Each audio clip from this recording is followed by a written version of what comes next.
तो आप लोग भी कपड़े बहुत शौक से बनाते हैं, उसके साथ मैचिंग की लेसेस लगाते हैं, बटन्स, पर्ल्स लगाते हैं। लेकिन ऐसा होता है कि 2-3 दफ़ा पहनने के बाद ही उस कपड़े की शक्ल ऐसी रहती ही नहीं है कि उसको आप दोबारा पहन सकें। कहीं बाहर जाते हुए जब आप अपना फ़ेवरेट जोड़ा निकालते हैं, उसका कलर आपको फ़ेड लगता है, उसकी लुक वो निकल के नहीं आ रही, चाहे आप कितना अच्छे से उसको एक्सेसराइज़ कर लें, और इस तरह से वो महँगा सूट आपका वेस्ट हो जाता है। अस्सलाम वालेकुम गाइस, मेरा नाम है आमना और मैं बनाती हूँ फैशन, ब्यूटी और लाइफस्टाइल रिलेटेड कंटेंट। आज की वीडियो का जो टॉपिक है, ये मेरी बहुत ही प्यारी सब्सक्राइबर की रिक्वेस्ट पे मैं ये वीडियो बना रही हूँ।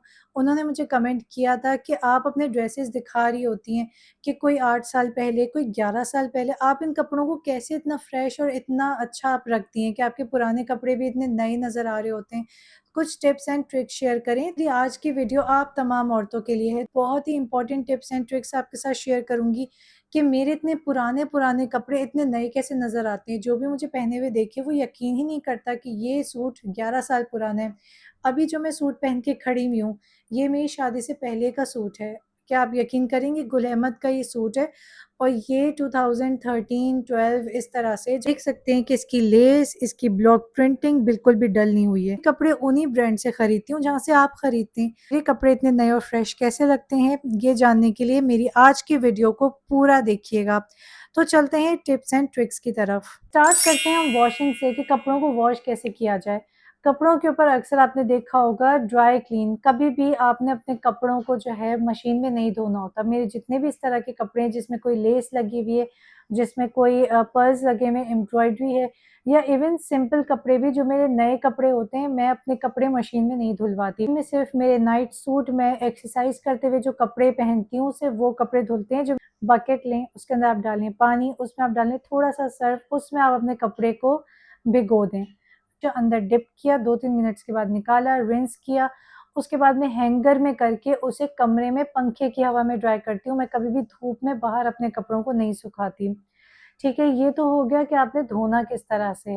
अब चलते हैं tip number 2 and the most important tip is that ironing. हर कपड़े को आपने थोड़ा-सा डिफरेंट तरीके से आयरन करना होता है। Let me show you guys. शीशे वाला काम होता है या इस तरह की लेस आती है, जो ये है ना, कभी भी इसके ऊपर डायरेक्ट इस्त्री नहीं करना है।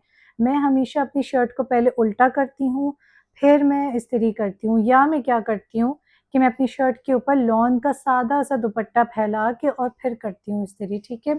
ज़्यादातर मेरा यही होता है कि मैं उल्टा करके इस्त्री करती हूँ कि अगर इस तरह की एम्ब्रॉयडरी है या थोड़ा-सा तिल्ले का काम हुआ हुआ है, वो जल ना जाए।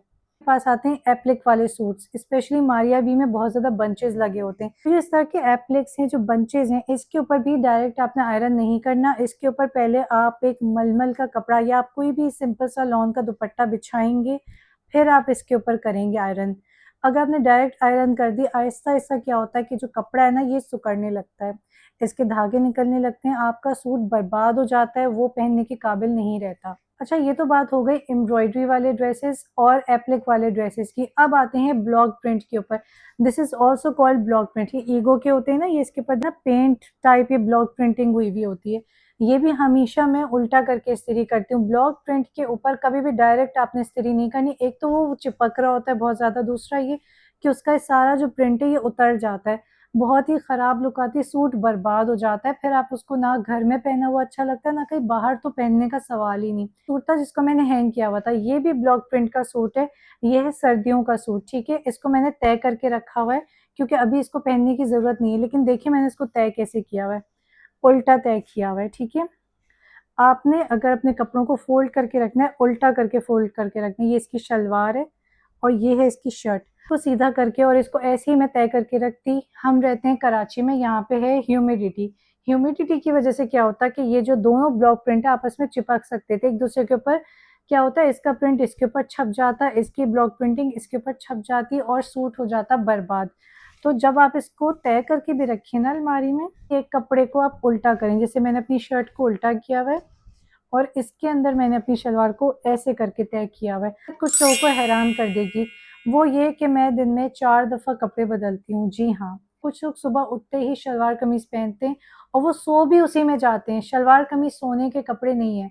सोते वक़्त आपने अपना नाइट सूट ही पहनना है। आप अपनी शलवार कमीज पहन के सोते हैं तो उसके ऊपर डेफिनेटली रुआं आएगा ही आएगा, चाहे कितना ही ब्रांडेड ड्रेस क्यों ना हो। जैसे मैं उठी, मैंने अपने पीजेस पहने होते हैं नाश्ते के टाइम, नाश्ते के बाद मेरा टाइम हो जाता है वर्कआउट का।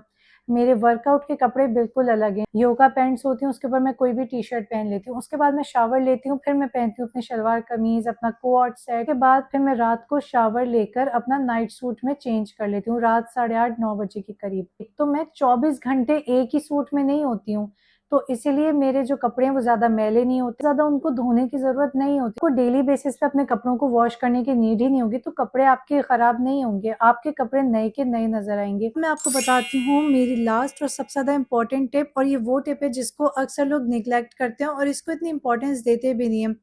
वो है हमारे कपड़ों की अंडर आर्म्स। जी हाँ, ये जो हम एंटी परस्पायरेंट लगाते हैं, लगाना बहुत ज़्यादा ज़रूरी है। ज़ाहिर-सी बात है, स्वेटिंग और ओडोर किसी को भी नहीं पसंद होती। That choose right type of antiperspirant. हमेशा वो एंटी परस्पायरेंट चूज़ करें जो कि निशान ना छोड़ता हो। ये सबसे ज़्यादा अंडररेटेड टिप है, इस बारे में कोई सोचता ही नहीं है। ये जो हमारे कपड़े होते हैं, इसकी जो अंडर आर्म्स पे यहाँ पे अक्सर येलो-येलो ये होता है, ये हमेशा स्वेटिंग की वज़ह से नहीं होता। अक्सर हमारे जो एंटी परस्पायरेंट है, कुछ ब्रांड के एंटी परस्पायरेंट ऐसे होते हैं जो कि आपके कपड़ों पे धब्बे छोड़ जाते हैं, तो आपने इस तरह के ब्रांड के एंटी परस्पायरेंट्स नहीं लेने। मैं हमेशा मेक श्योर करती हूँ कि वो एंटी परस्पायरेंट या वो डिओड्रेंट लगाऊँ जो मेरे कपड़ों पे बिल्कुल भी निशान ना छोड़ें। एक और बात मैं ऐड करना चाहूँगी, वो ये कि परफ्यूम्स का ये होता है कि निशान नहीं जाता और उससे भी आपका सूट खराब हो जाता है। तो हमेशा एक डिस्टेंस पे आपने स्प्रे करना होता है परफ्यूम। ये कुछ इंपॉर्टेंट टिप्स, अगर आप इनको फॉलो करेंगे तो आपके कपड़े भी हमेशा फ्रेश और अच्छे नज़र आएँगे और आप लोग भी अपने फेवरेट आउटफिट्स को for a longer run enjoy कर पाएँगे। आज की वीडियो आपको हेल्पफुल, यूज़फुल लगी हो तो इसको लाइक, शेयर और सब्सक्राइब करना मत भूलिएगा। मुझे कमेंट सेक्शन में बताइएगा कि इनमें से कौन-सी मिस्टेक थी जो आप अपने कपड़ों के साथ करते हुए आ रहे थे और इनमें से कौन-सी वो टिप है जो कि आप ऑलरेडी फॉलो कर रहे हैं।